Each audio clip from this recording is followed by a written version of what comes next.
Magandang umaga po sa inyong lahat. Sabi nila, marami tayong nagagawa sa ngalan ng pag-ibig.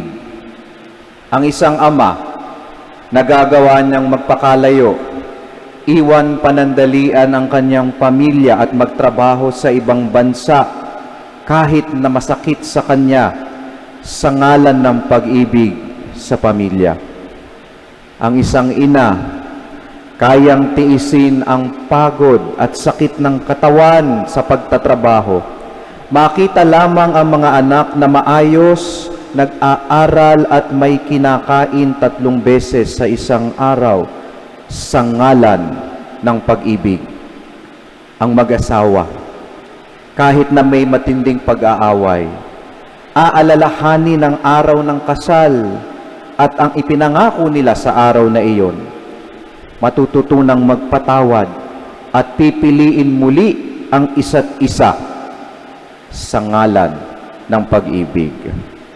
You know, love can make us do great things, but if we do not know what true love is, if we confuse it with mere feelings or emotions, or love is just a logical solution, then our version of love can make us do crazy and stupid things. Lagi ko itong tinatanong sa mga kinakasal ko, ano ba ang tunay na pag-ibig? Di ba? Ang hirap sagutin. According to Saint Thomas Aquinas, love is willing the good of the other as the other. Yung even offering your life to him or her, not for your sake, but for his or her sake. Nanaisin mo lagi ang pinakamabuti para sa minamahal mo, kahit mahirap minsan sa iyo, kahit minsan masakit, kung sa ikabubuti niya, gagawin mo. True love is never based on emotions or logic. Because when the good feeling is gone and when logic cannot provide the answer in a relationship, anong panghahawakan natin? True love is a decision, and you have to be faithful to that decision as a proof of your love. Yang decision na yan will serve as a good foundation. Bakit? Kasi may conviction. A loving decision that through thick and thin, you will remain true. Hindi ba't yun din naman ang ginawa ni Jesus sa daan ng krus patungong Kalbaryo? It was not logical, nor was it pleasant. Pero si Jesus, He remained true to His decision. Why? Because He decided out of love for us, true love. In Jesus, nagiging totoo yung sinasabi nilang love conquers all. For those who understand what Jesus did on the cross, you know what true love means. Alam mo ang tunay na pag-ibig kapag tumingin ka sa krus. Pero sa mga hindi nakakaintindi, isa itong kahibangan. Kaya nga sa mundo natin ngayon, sabi nila, marami ang nahihibang sa pag-ibig. Because the love they come to know is not a person, Jesus, but they come to know love just as a mere emotion. Na sa ating ebanghelyo ngayon, tinanong ng mga Pariseo si Jesus, ano ba ang pinakamahalagang utos sa kautusan? Anong sabi ni Jesus? Ibigin mo ang Panginoon ng buong puso, buong kaluluwa at buong pag-iisip. Hindi lang ng puso, dahil kung puso lang, kulang. Kung emosyon lang, pansamantala lang. Sabi ni Jesus, buong puso, buong isip, buong kaluluwa, at may dagdag naman yan sa Ebanghelyo ni San Marcos, buo mong lakas. Hindi hiwa-hiwalay, dapat buo at sama-sama. Puso, isip, katawan, kaluluwa. Ibig sabihin, buo mong pagkatao. Kaya nga, isa ring buong-buong tao ang nagpakita sa atin ng tunay na pag-ibig. At sino iyon? Si Jesus. We came to know love as a person because Jesus, not only is He love incarnate, but He also showed us how it is to truly love the Father with all of who we are, buo nating pagkatao. At kung buong pagkatao nating mamahalin ng Diyos, hindi mahirap mahalin ng kapwa nating tao. Kaya nga, magkasunod itong sinabi ni Jesus, ibigin mo ang iyong kapwa gaya ng iyong sarili. Love of God naturally flows into love of neighbor. At tandaan, hindi ito tingi-tingi. With all of you, laging tinatangi. Yung iba kasi sa atin, kapag nagmahal, tingi. Tinitipid kasi takot mawalan. Tinitipid kasi takot masaktan at takot maiwanan. If that is how we love, then we are not giving our all.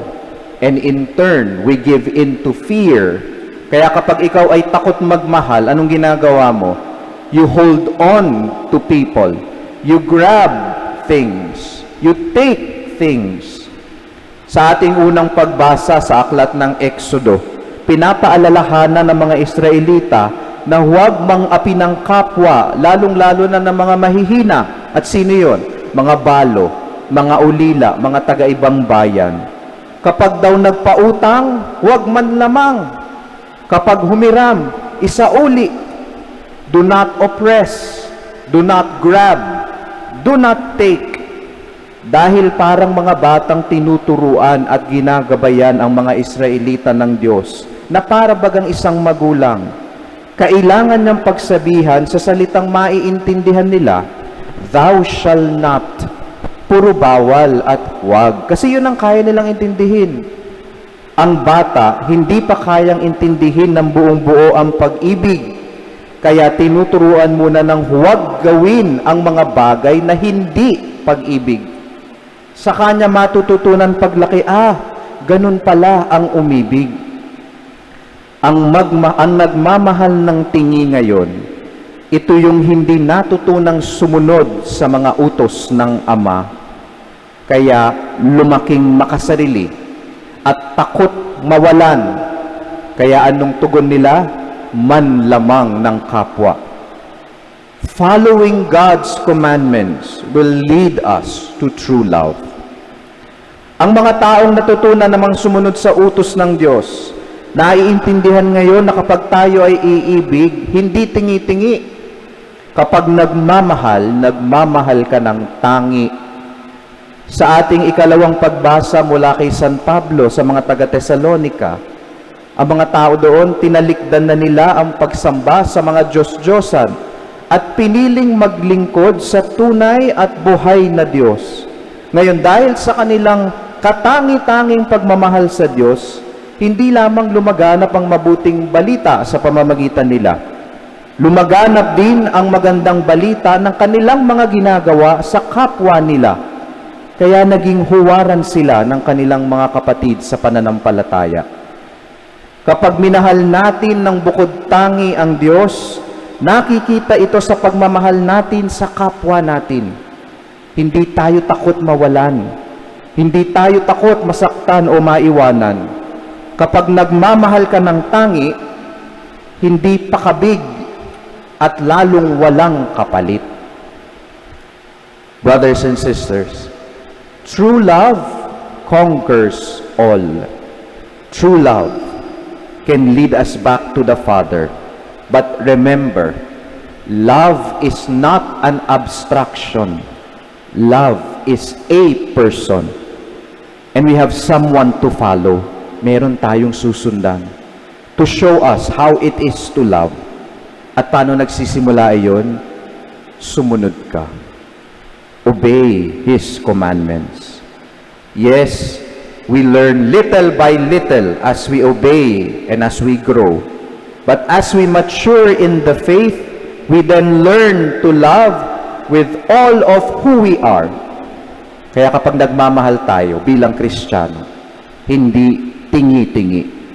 Laging nagmamahal ng tangi at bukod tangi sa ngalan ng pag-ibig. Amen.